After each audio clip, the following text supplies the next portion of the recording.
At that moment, Puffy was terrified for his life. I think that he was afraid because all of the things that had gone out and about that party, they were singling him out, and I don't think that he thought he was going to survive. I'll be sure just the internet into a frenzy after he spilled the tea about who really kid Angie Stone and her shady affiliations to a white cult right before she got taken out. Not only was Angie a big deal in the music industry, but she was one of the first people to see Diddy's demonic ways and even helped him break through some of his demonic ways.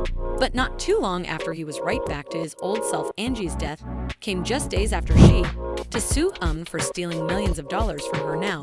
No one is saying Universal had a hand in her death, but baby, the whole thing definitely looks suspicious, and I'll be sure isn't keeping his mouth shut about it.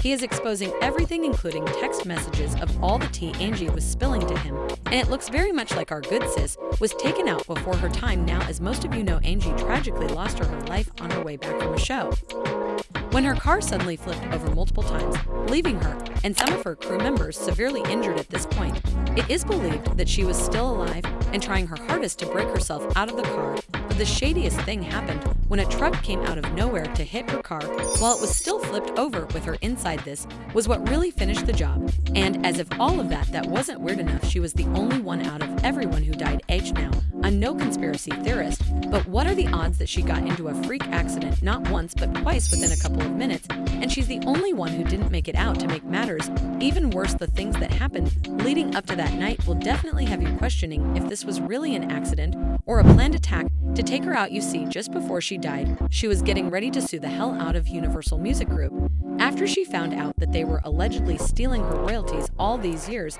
And I'm not talking about no couple hundred, we're talking at least $1 million over the last few decades and on. She wasn't planning on letting that slide. Angie said she would have been able to retire 20 years ago if Universal wasn't pocketing all that money, but because she didn't receive anything, she had to keep working.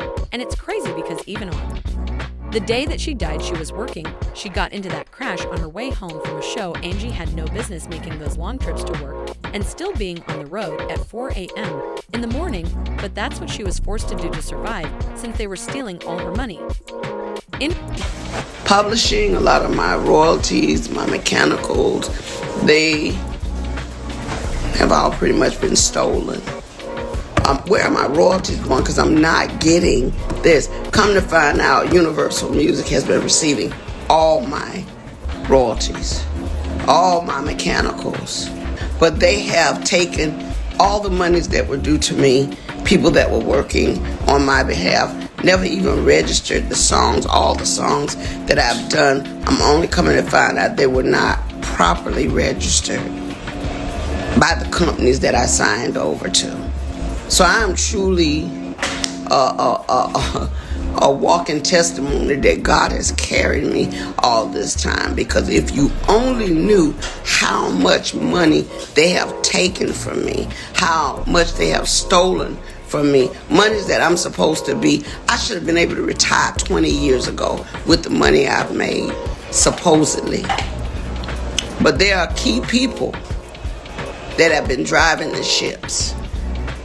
And what they've been doing is improperly representing me, improperly stealing from me, taking things in their own hand, changing and switching lanes because they knew I didn't know that part. The legal side, when you hire attorneys and managers and agents, they're supposed to make sure the gray area over there that they're in the driver's seat for, they're supposed to make sure you're taken care of. So I'm just here to let you know, one way or the other, Universal Music, you're going to have to give up my coins. I mean, when you sit back and think Bruno Mars, Dr. Dre, when you think about all these people that have sampled music, if they're filthy rich on it, what's our problem? And that's why I'm telling on Universal and all the people that y'all work with me, y'all know who you are. You've been spotted. You've been seen. Your worth is useless to me now because I've seen the data. That's all I'm going to say. I got a team of people, a diesel crew, that's really trying to help me navigate things. And if I never get it, at least you heard it from me, because I don't know what they might do to keep from paying me And I off. know you'll heard that last part. She said it right out of her own mouth that the reason she was making that video and telling us this was because she didn't know what they were going to do to not pay her all her money. And fast forward to a few days later, she dies in a freak accident at 400 a.m. in the morning, but everyone else she got into the accident with somehow makes it out. Alive except her, there's something fishy going on here. And it isn't just Diddy's funky freak-off parties. But it doesn't just end there, y'all. Angie also revealed, shortly before she was taken out, that she was facing a spiritual attack that led her to have a blood infection. This infection landed her in the hospital, literally fighting for her life.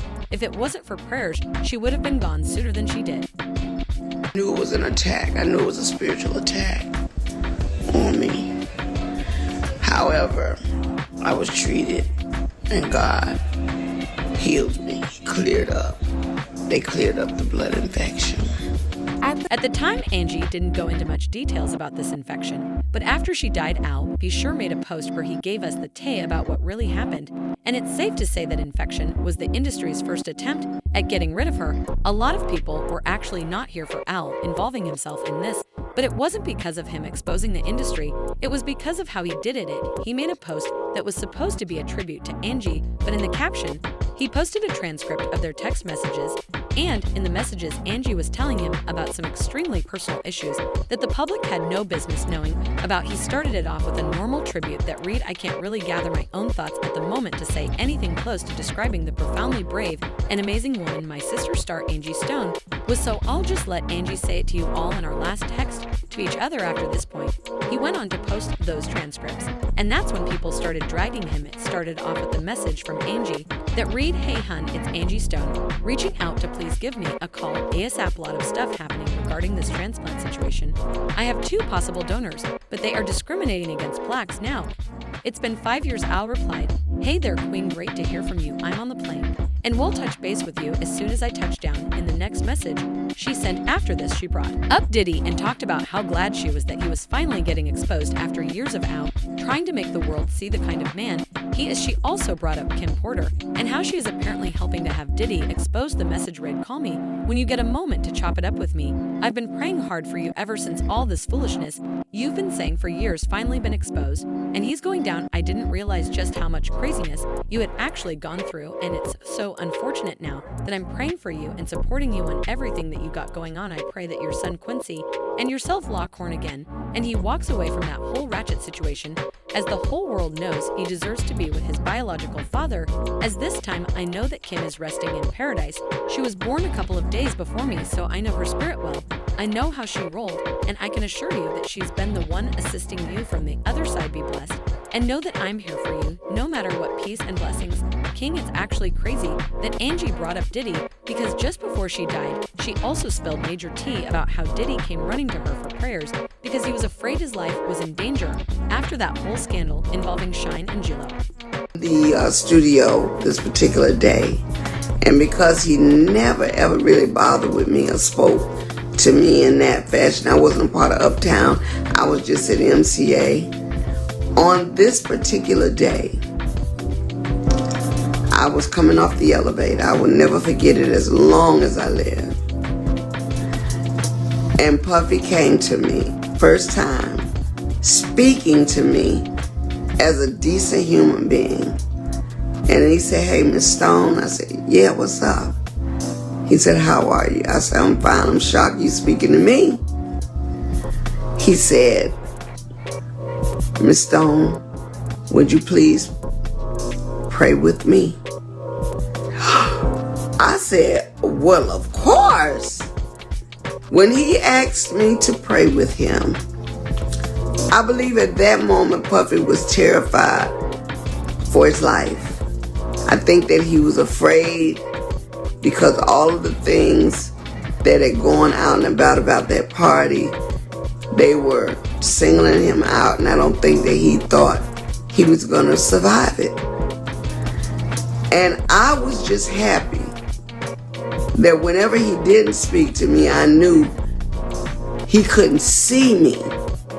But on this day, he saw the God in me, which was so not about me, but it was so about the spirit that I carried. Angie was deeply rooted in a lot of things, and people believed that they took her out because she knew too much. In fact, she was even linked to the rumored occultic sorority group set up by beta people didn't even know she was with them. Till they posted her after her death. It's unclear why she joined them, but some people claim she joined the cult so that she could protect herself from multiple attempts on her life from the industry. Unfortunately, that still wasn't enough, because if the rumors are true, then they still got her. As usual, people had their own thoughts, like this person who said Angie Stone's passing is literally Left Eye from TLC all over again, a tragic car crash that flipped over, and being the one and only fatality, just eerie, tragic, and unfortunate.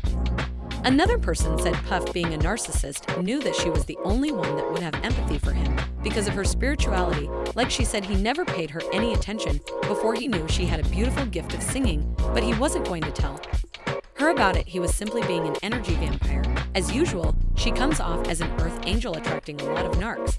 But now I want to know your thoughts. What do you think about Angie's sudden death? And do you think some people in the industry had a hand in it? Let me know your thoughts in the comment section below. And don't forget to click here to watch this other messy video.